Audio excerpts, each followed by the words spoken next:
What's up, Trader's Edge? It's Mark Sebastian, your only option, and I'm here with your look at the week ahead. Today, I'm going to briefly talk about what happened last week, what sets up for Monday. Then I'm going to give you the levels that you need to see in the S&P 500, the NASDAQ 100, and the Dow Jones. We'll also look at the RUT. Then I'm going to give you the 5 stocks I'm watching, and we're going to talk a touch about the VIX. So with that, let's dig in.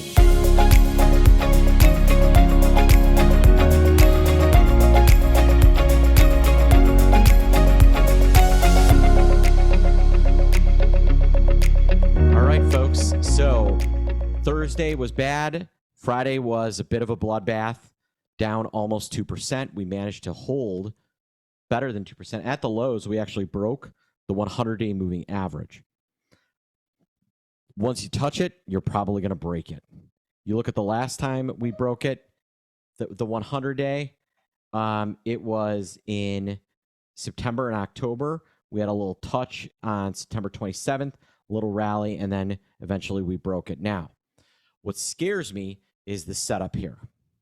So there's an old saying, sell off on Thursday, even worse on Friday, crash Monday. That's what happened in 87. That's what happened in 1998. That's what happened in 2001. And that is what happened in 08 and during COVID.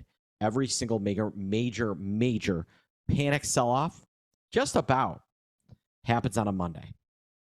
Well, bad Thursday, even worse Friday.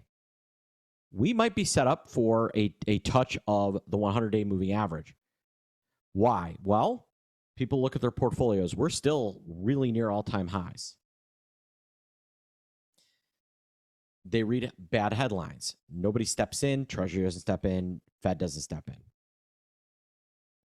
They call their brokers. They say sell. Next thing you know, we're at the 150. And if things get really frothy, we're at the 200. That would trigger a potential market shutdown.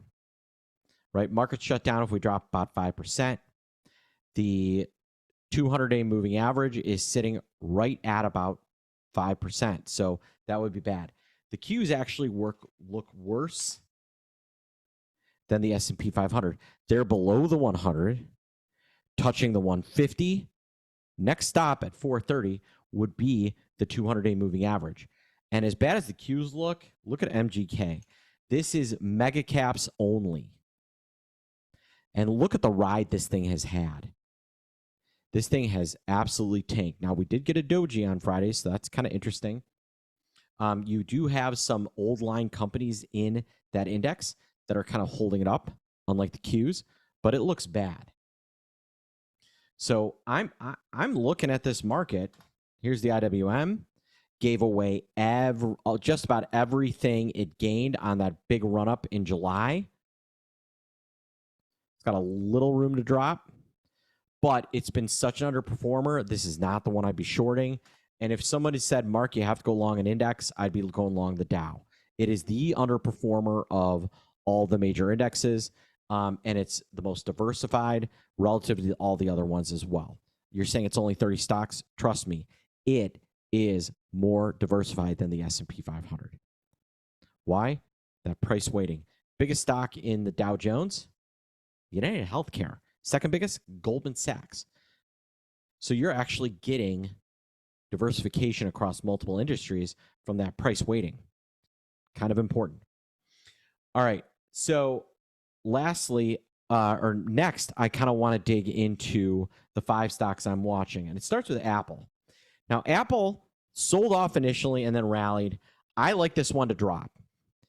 It's the only major of all of the great 8, Apple, Amazon, Broadcom, Google, NVIDIA, Meta, Microsoft, and Tesla. It's the only one that has not gotten absolutely face punched. If people are panicking, Apple's the safety trade. I'm not sure how long that lasts. I like Apple to at least touch the 50-day moving average this week if we don't get some sort of major market event. Next up on my watch list, NVIDIA. Sure looks like it wants to go to the 150 at 91. I think this one's going to break 100. I do. I think it's going to break 100. Next up on my list, General Electric. Absolutely destroyed on Friday. It's at support. If it continues to go lower, this could be a really rough stretch for GE, which has had a pretty nice run. Next on my list, we're watching Amazon. Look at the move this thing made.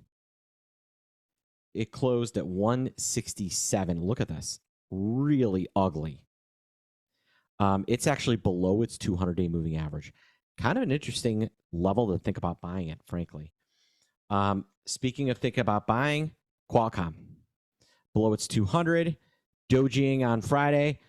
If this thing is actually up, this stock is up on Monday, might be worth a buy.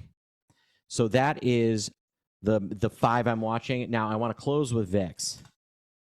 VIX is signaling major market correction. Why? We are in backwardation. VIX cash is trading at a premium to the front month future, trading at a premium to the next month.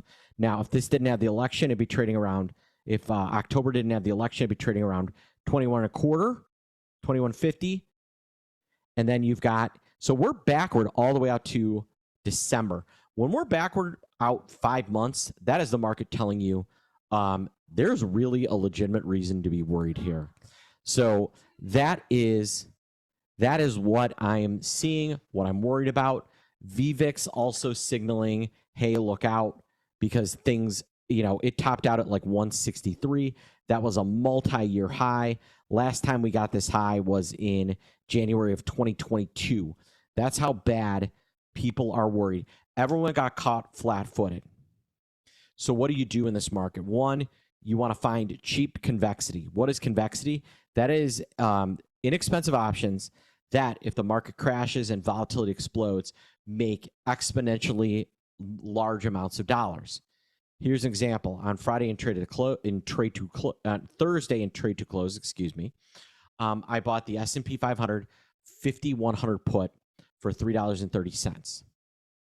By 11 o'clock in the morning on Friday, I was selling it at $18. Why? So much fear demand. And that is in the cards. So what do I see happening Monday? This is the closest I have seen since COVID to a legitimate chance that we get a major market correction and the S&P could see the other side of 5,000. Not saying it'll happen, but what I do know, getting back to SPX, and we're going to look at volatility now. And we're going to look at it on a tighter scale. We're going to go to 3 months. 10-day realized volatility continues to trade at a major premium to the implied volatility. That tells you at-the-money options are cheap. So how would I get convexity? Well, I'm going to do it a little differently. I'd actually buy a put spread. I would buy a near-the-money put and actually sell the convexity. That's going to give me downside because we've had that convexity move where the downside explodes. So I'd be buying something near the money and selling out of the money. Speaking of selling, Thursday I did an entire presentation on how VXX works and why I'm excited to trade it. VXX absolutely exploded on Friday. Closed the day at $63. This is right after a reverse split on July 24th. And now I'm just sitting here waiting and excited. The higher this goes, the more money I'm going to make. This is one of the easiest shorts if you know what you're doing. We have mathematical calculations that literally tell us when is the time to jump in and buy puts in VXX. If you want to join me in this trade, click the link in this email. If you're watching me on YouTube, the link is in the description. Please like and subscribe. And if you've got questions, leave a comment. All right, everybody. I hope you have a great rest of your weekend. I am Mark Sebastian. I am your only option Have a good one.